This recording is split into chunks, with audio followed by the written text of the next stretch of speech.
राजस्थान की धरती पर किलों की अद्भुत कहानियां बसी हैं। सबसे पहले आमेर का किला, जो अपनी भव्यता और राजसी इतिहास के लिए मशहूर है। फिर जैसलमेर का किला, जिसे सोने का किला भी कहते हैं, इसकी सुनहरी रेत और अद्भुत वास्तुकला इसे खास बनाती है।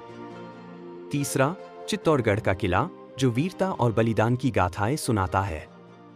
चौथा रणथंभौर किला, जो अपनी जंगली जीवन और ऐतिहासिक महत्व के लिए जाना जाता है।